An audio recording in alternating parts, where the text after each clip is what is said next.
I have a question from a comment from an atheist. Okay. And it turned into a question. All right. And it's probably a little evil question.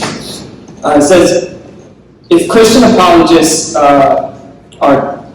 don't really have like an objective truth, this is what they're saying, is that if they aren't sure about the truth, they're talking about something that they can't 100% be sure about the truth, and they are biased because they're coming from a Christian perspective and taking the evidence and molding it towards Christianity. And then also, if they're making a career out of being an apologist, then they're even more biased. So how can you trust somebody's presentation, or how can you trust somebody's worldview as a Christian apologist if it is so biased? Well, because you have to evaluate this evidence for yourself, right? I mean, a doctor makes his living in medicine. Does that mean you can't trust what the doctor says? You know, your stockbroker makes his living doing financial advice. Does that mean I can't trust him? This guy has an agenda. Of course he has an agenda. Everyone has an agenda.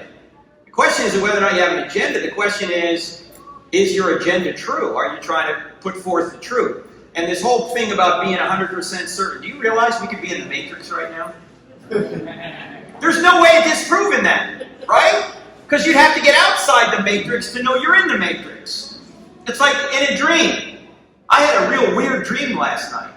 But the only way that I knew it was a dream was when I woke up, right? When I got out of the dream, I went, oh, that was just a dream, thankfully.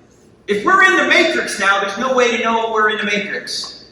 It could be that we're in the Matrix, and none of this is real. It's all simulation. That's possible, right? But it's stupid. You want to take that route? Go ahead. I'm not taking that route. Okay. So look, what I say may not be true. What an atheist who's a professional atheist may not be true either. That's not the point. The point is we might all have biases. We may have all things that we want a certain way and not want a certain way.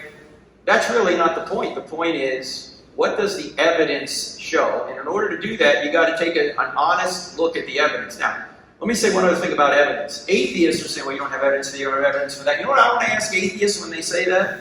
Why is there evidence for anything? Think about this.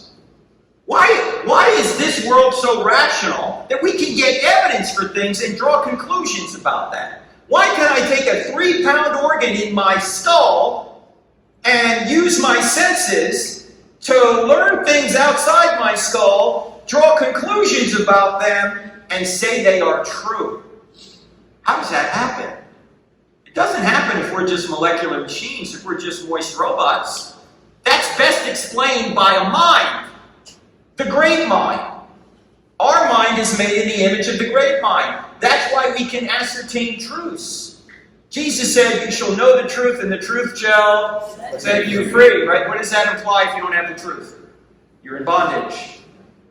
You're in bondage maybe to your own biases, you're in bondage to your own desires, you're in bondage to your own way of living. The truth will set you free. Well, God has given us the ability to know the truth so we can know Him and be set free. But if atheism is true, there's no way to know the truth. In fact, let me share with you guys let me see if I can find this here. A quote I showed the Calvary Chapel earlier yesterday from C.S. Lewis. Let me see if I have it in this presentation. Here's what C.S. Lewis said. This is about atheists who claim that they are molecular machines that I mentioned earlier, like Richard Dawkins and Christopher Hitchens. You know, you're just a moist robot. Here's what he said. Check this out. Suppose there were no intelligence behind the universe. In that case, nobody designed my brain for the purpose of thinking. Thought is merely the byproduct of some atoms within my skull. But if so, how can I trust my own thinking to be true? But if I can't trust my own thinking, of course I can't trust the arguments leading to atheism, and therefore have no reason to be an atheist or anything else. Unless I believe in God, I can't believe in thought, so I can never use thought to disbelieve in God. Boom! Right? That's like John Madden right there. Boom! You see the point here? If your mind wasn't designed, why should you believe it?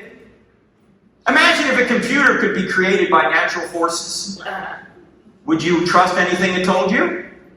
In fact, John Lennox, the brilliant British philosopher, actually he's Irish, but he taught at Oxford for many years. He's a Christian. He debated Richard Dawkins several times. You can see it on YouTube. Well, Lennox asks his atheistic buddies, how do you do science? And they start to say, well, I got this machine in my lab. And he goes, no, no, no, I don't mean how do you do science in the lab. How do you do science up here? And they say, with my mind. They start to say mind, and then they catch themselves. They say, oh, you mean with my brain? Because they don't believe in a mind, right? They just believe in a brain. And Lennox says, yeah, why don't you tell me where your brain came from? How did your brain get here?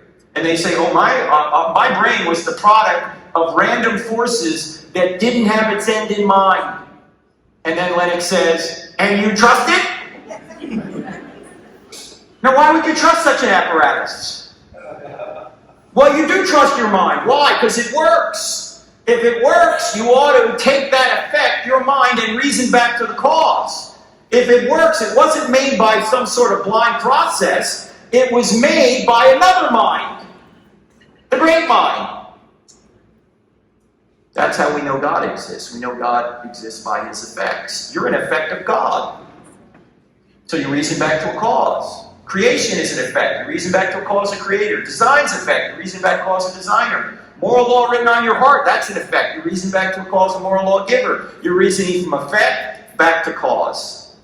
That's what scientists do. Effect to cause. Those of you in law enforcement, there's some of you in here, when you come across a crime, you're reasoning from effect back to cause. We got the clues here. How do we figure out who did this? There's effects left behind. You reason back to a cause. Right?